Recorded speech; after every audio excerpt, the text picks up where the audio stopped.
Olá, tudo bem? Espero que sim. Em nosso curso, já aprendemos que um sistema de controle pode ser definido como um conjunto de equipamentos e dispositivos que gerenciam o comportamento de máquinas e outros sistemas físicos. Nessa unidade, de forma mais específica, estamos buscando identificar e conceituar os principais dispositivos que fazem parte desses sistemas. Essa aula tem por objetivo reforçar o que já foi exposto em encontros anteriores e ajudá-lo a compreender mais alguns aspectos relacionados a esses dispositivos, o qual estamos denominando aqui, de acordo com a função que eles desempenham, de elementos final de controle. Trata-se, portanto, de uma apresentação bem objetiva feita pelo professor Renato. Então, a partir desse momento, fique à vontade para participar. Você sabe o que é o elemento final de controle? O elemento final de controle, também chamado de atuador, é o dispositivo que executa o trabalho, ou seja, realiza uma transformação de energia. Nesse desenho, estamos representando um sistema de aquecimento de água. O aquecimento é feito por meio de uma resistência elétrica. Nesse exemplo, a resistência elétrica é o elemento final de controle. É ela que vai transformar a energia elétrica em calor. É ela que vai realizar o trabalho de aquecer a água. O elemento final de controle é aquele elemento que atua diretamente sobre o processo, de acordo com o sinal proveniente do controlador. Veja outros exemplos de componentes que são considerados elemento final de controle. A válvula de controle, ela é usada para controlar a vazão de líquidos e gases, os atuadores pneumáticos e também o motor elétrico.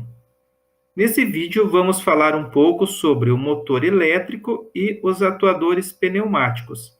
A válvula de controle ficará para um próximo vídeo. O motor elétrico transforma energia elétrica em energia mecânica. Nós temos aqui um movimento de rotação. Esse movimento vai ser transmitido para a máquina, da qual o motor faz parte. Aqui nós temos uma forma construtiva. O motor transmite esse movimento a um redutor. O redutor vai transmitir o movimento à máquina. A ligação mecânica entre o motor e o redutor, feito por meio de uma correia. Uma outra montagem bastante comum é quando o motor é acoplado diretamente no redutor. Esse conjunto é chamado de motorredutor.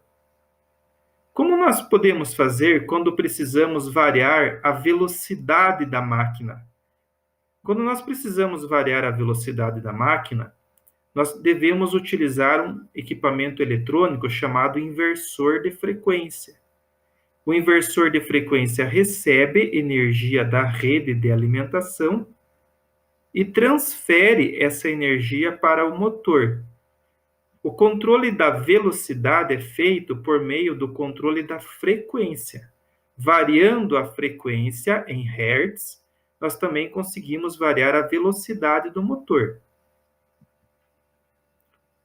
Agora, nós estamos vendo exemplos de atuadores pneumáticos. O atuador pneumático, ele se movimenta pela força do ar comprimido. Então, nesse caso, o ar sob pressão está entrando na parte traseira do atuador, fazendo com que ele avance. Para que ele recue, o ar vai entrar na parte dianteira do atuador, empurrando ele, fazendo com que ele volte. Esse movimento de avanço e recuo pode realizar algum trabalho na máquina, por exemplo, segurar uma peça, fazer um furo, posicionar uma peça numa determinada posição. Há outros tipos de atuadores pneumáticos. Por exemplo, esse que está aparecendo, ele tem um movimento sendo executado pela pressão do ar e um outro movimento executado por força de mola, que é montada dentro do atuador. Um assunto que será visto futuramente é sobre as válvulas. Quem é que libera o ar para entrar e sair do atuador? São as válvulas pneumáticas, que falaremos sobre ela numa outra oportunidade. Aqui nós temos um atuador pneumático rotativo, onde a pressão do ar gera um movimento linear. Esse movimento linear gera um movimento rotativo. Esse conjunto é chamado de pinhão e cremalheira. Certamente, você percebeu que os elementos finais de controle são partes essenciais de um sistema de controle de processo. Já estudamos um pouco sobre alguns deles, porém existem uma série de outros dispositivos que exercem essa mesma função. A partir de agora, abre-se espaço para avançarmos nos estudos, para completarmos o entendimento da malha. Por ora, agradeço sua participação e até o próximo encontro.